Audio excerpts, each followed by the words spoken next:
Welcome everyone, welcome to Establish Your Brand Authority, our 30-day strategic plan. So today we're looking at day 2. So what we're looking at over the next 30 days as part of our strategic plan to establish your brand authority, we're looking at 30 action steps to design, deploy, dominate your field as a brand authority. So my name is Rachel Quilty, brand strategist, and I'm going to walk you through these 30 vital action steps to establish your brand authority in your field and organization or marketplace, and leverage your personal branding to position your brand as number one, the authority.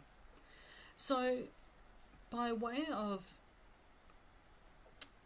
putting this into context, let me just explain what we would be thinking about as we're talking about strategic planning. So a strategic plan, we often talk about action steps and action plans, but really they're part of a strategic plan. So you have a strategic goal, which would be, in this case, establish your brand authority. And within this strategic plan, we actually have 3 action plans. Our first action plan includes 10 action steps. Our second action plan includes another 10 action steps. And our third action plan includes 10 action steps as well. And so if we're doing our full training, we would actually be drilling down into each of these action steps and looking at the tactical steps within each of them. And so let me just explain these action plans, what they are. So level 1, day 1 to 10, brand yourself action plan. So that has 10 action steps within it. Level 2, day 11 to 20, brand yourself the expert. So the goal within that action plan is to brand yourself the expert. Level 3, day 21 to 30, brand yourself the authority. And we're looking at the 10 action steps within that. So over the next 30 days, our aim is really to assist you build a powerful personal brand, create a brand that attracts opportunities, develop a personal brand that reflects your potential and your goals, differentiate your brand, and brand yourself the authority in your organization, field, or marketplace. And so I hope you enjoyed that snapshot of where we're going and what we're looking at. But the one thing that I do want you to be remembering is this: personal branding is really the prerequisite to success. And I say that because if you look at any iconic brand empire, brand leader, brand authority, you'll find that there's a personal brand that has been underpinning that brand. And so let me keep moving on. We have 15 minutes, and I noticed on LinkedIn they're now saying 15 minutes is the appropriate time for a meeting. So join me every day for 30 days as we meet and have a conversation for 15 minutes. By way of a disclaimer, these micro lessons are really intended to provoke your thinking and challenge you to review, rebuild, and re-engineer your brand authority. They are an opinion based on research, experience, consultations. This is not, however, legal advice, nor are there any guarantees of income, and no income is derived from mentions or brands that I might use as an illustration as we walk through the 30 steps. And so let me just introduce myself quickly. Personal brand strategist, let me introduce myself, Rachel Quilty, personal brand strategist, author, and brand management consultant at JumptheQ Inc., a brand coaching consulting firm operating in both the US and Australia with clients and students globally. So I studied economics, went on to become employed as an industrial relations officer within an employer organization. So I was representing and advising businesses within the construction industry. And so my role was really reviewing, providing feedback, consultation on legislation that was impacting on our membership. And so that was a lot of business and employment law.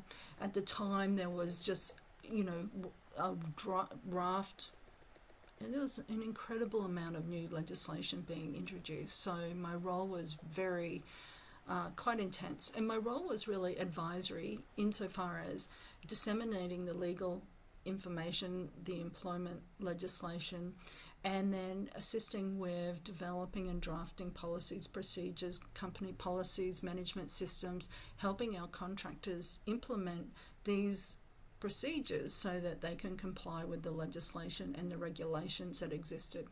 So today, we would describe a lot of my role as being crisis management, because I was literally, quite honestly, every week in the commission looking after a safety dispute, unfair dismissal, discrimination matter, and every 2 years we had industry-wide negotiations around EBA. So I had workers on, electricians and contractors on, or not contractors, but workers on strike each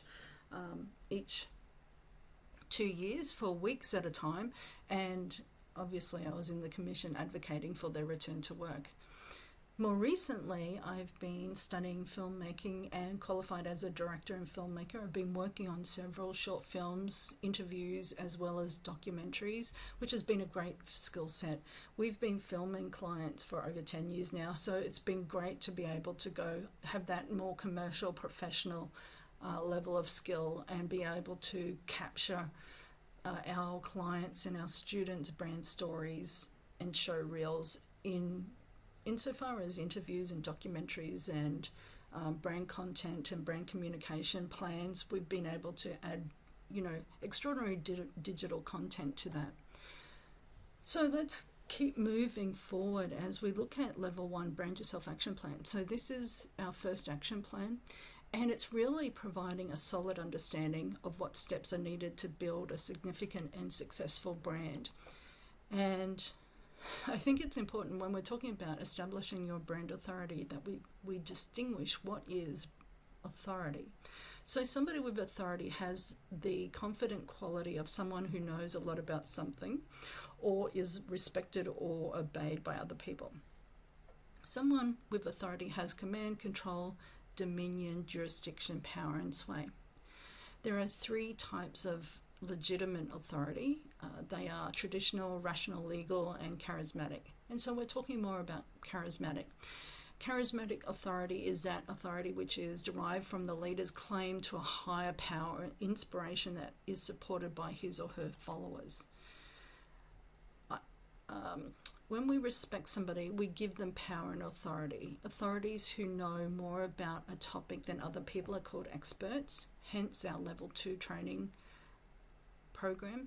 Authorities whom people are willing to follow are also called leaders, hence some of our action plans around brand leaders. So authorities who force people to do what they say are often called bullies or dictators. However, obviously the appropriate law enforcement authorities have appropriate jurisdiction. Let's keep moving forward. So we're looking beyond legitimate power or traditional power, the decision-making capacity and the means to cause others to obey from a legal perspective. And we're considering how we can motivate somebody from a personal branding, having professional profile, recognized expertise within our field, being identified as the authority. And so it's a more abstract quality of authority and power.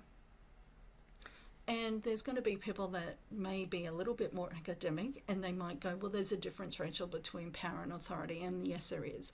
So power and authority are important concepts within leadership. Power refers to the ability or potential for individuals to influence others and control their behavior. Authority refers to legal and formal right to give commands and make decisions. So you can see that we're taking a little bit of license here by identifying a brand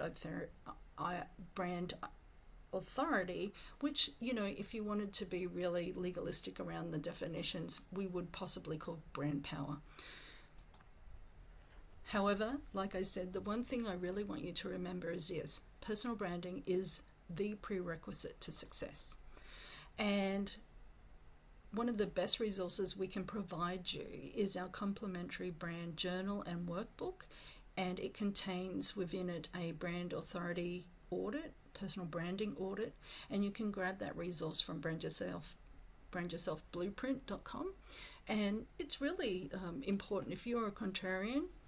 When we look at the authorities, brand leaders, then they are often counter-cultural, and they are disruptive leaders, and they are contrarians. And so just quickly, we looked at action step number 1, discovering your existing brand authority. And that's why I'm encouraging you to grab that resource, because it actually looks at it has 4 action steps within it. The work journal walks through what is your existing brand, and look, it's like literally a 4-hour training in itself. And we identify customer touch points, which we're going to talk about a little bit more. So step 1 was really looking at your existing brand and unpacking all these customer touch points and how and what messages are being conveyed about your brand as a result. So let's move forward as we look at day 2, action step 2, determine your brand target audience. And by way of a review, we determine your brand target audience. This action step is simply defining your target audience, their expectations, and their preferences so you can satisfy them. Can I tell you, that is such a simplistic explanation of determining your brand target audience, because what we do is we move much further and beyond mere demographics. And so often when we're looking at why a marketing plan or marketing campaign has failed, I often see there's a message to market mismatch. So it hasn't really matched up. So our brand marketing and communication must be a match to our audience. And it's really important that we understand who our audience is, and we really get a clear identification of their preferences and what their expectations are around our brand. To ensure you give your brand the correct focus, provide to your clients the benefits they require, and meet their expectations. To do this, you have to know who your customer is. And so I often talk about the fact that a successful brand satisfies 2 masters: the brand's owner or the corporation, and the brand's customers are the other. And so, when we think about brand awareness and connecting with our target audience, we have to think about our internal and external stakeholders and what's in the hearts and minds of our customers and clients. And so we're talking about image, brand image. If we think about what image is the perception of the public, and brand awareness kind of talks about what's in the hearts and minds of our customers and clients, our stakeholders per se. And the one thing that within that Brand Yourself Blueprint is a really comprehensive overview of our customer touch points, and we have to identify every area where we might connect with our potential customers or our future clients, and identify what message is being conveyed via those touch points. And so, for example, it might be your reception, it might be your vehicle, it might be your website, it might be your email, it might be your checkout, it might be any number of things, a keynote address, whatever the case may be. And so what's really important is these customer touch points may be unconscious or consciously being received by your clients. The point that we need to be thinking about when we're resolving what brand message these customer touch points are going to be manifesting and delivering, we have to realize that within seconds judgments are being made. If people are making decisions about whether they like you, whether they trust you, whether they want to spend time with you, whether they want to do business with you. So we have a really short period of time, and we know from research that over 90% is nonverbal. So we're looking at your visual identity and then the tonality of your messages that are being conveyed. And can I tell you, we go into a great deal of detail around determining who you're I have never seen or I've done a lot of training, and I've never ever seen anyone talk about marketing and customers and determining your target audience to the degree that we do. And we go into a great deal of detail about psychological triggers, neuroscience, color psychology, image, etc., which connects with our action step 5, which we're going to talk about, obviously day 5, designing your unique brand authority. Design a personal brand that will reinforce your personal brand in the minds of your target audience until you become top of mind. And so we really look at the nuance of designing a brand and ensuring that you're positioning it as the authority from day one. And so we're looking at those kind of subliminal impressions and components that many people aren't thinking about. And it's really important when we're thinking of positioning your brand as the authority that we identify your credibility, your likability, your personal attractiveness, your confidence. These all play a really significant part, both consciously and subliminally, in creating your authority as a brand. And so I'm going to wind up by just giving you a outline that we're looking at action step number 3 tomorrow, defining your true brand authority. It's a really interesting action step, and it's where we start to build build the elements and values around your brand. So tune in, very important action step. So I always ask the question, if your brand is a reflection of what you're capable of, what is your brand saying about you? And so the right personal brand will improve your business credibility and positioning, increase your confidence and effectiveness, improve your communication, increase your persuasiveness, earn you improved market standing, help you achieve your business goals, and it will obviously accelerate your success. So you'll start to build momentum, you'll be able to gain competitive edge, premium price yourself, brand yourself as the authority. And to do this, like we've done in this strategic plan, you really do need to be strategic. You do have to have a brand vision, purpose, and mission. And to achieve that mission, brand mission, you need to have an action plan. And so we have the series of action plans. And probably the best place to start, and by way of providing you with an overview of our training and an example or illustration of our work journals and workbooks, dive across to brandyourselfblueprint.com, grab our journal, download it, start completing it, because it's such an important resource. It was a paid consultation, 2 hours, $5.50, sometimes $4.97, so it's complimentary at the moment, but it's not going to remain that way. So grab it while it's still complimentary. And if you have missed some of the action steps, dive across to Facebook group JumptheQ. You can do the training on the Brand Yourself Blueprint over there as well, and you connect with the guide on establishing your brand authority. It's sitting there at the top. So I thank you, everyone. I look forward to talking to you tomorrow about action step number 3.